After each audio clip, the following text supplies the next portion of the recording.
Parlando di dati e di territorio, ho avuto il piacere di poter raccontare un caso concreto che dimostra come le pubbliche amministrazioni, mettendo a disposizione i loro dati e aprendoli al riutilizzo anche commerciali, possono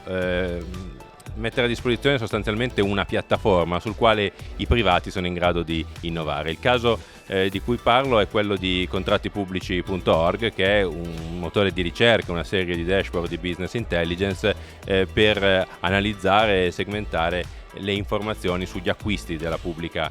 amministrazione. Si tratta di una piattaforma che naturalmente può abilitare tanto i fornitori a fare meglio il loro lavoro, quanto le stazioni appaltanti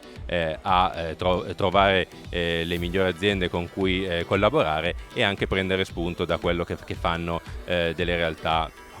omologhe. Dal punto di vista degli insegnamenti che questo caso ci può portare,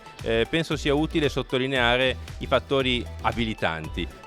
Siamo riusciti come Synapta e Spaziodati, le aziende che hanno portato avanti lo sviluppo di contrattipubblici.org, a fare questo lavoro grazie a un fattore fondamentale, la disponibilità del dato, che significa non solo che il dato sia disponibile online e che lo si possa recuperare, ma anche che dal punto di vista tecnico esistano degli standard e che ci siano le condizioni giuridiche per un riutilizzo anche per finalità commerciali. Da questo punto di vista,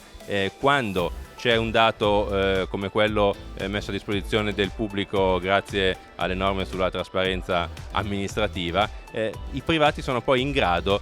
di portare innovazione e anche una sostenibilità fatta tutto da capitale privato, che ritorna anche in termini di utilità per le stazioni appaltanti. Non a caso tra i nostri clienti ci sono anche centrali di acquisto e altri soggetti che pianificano la spesa pubblica.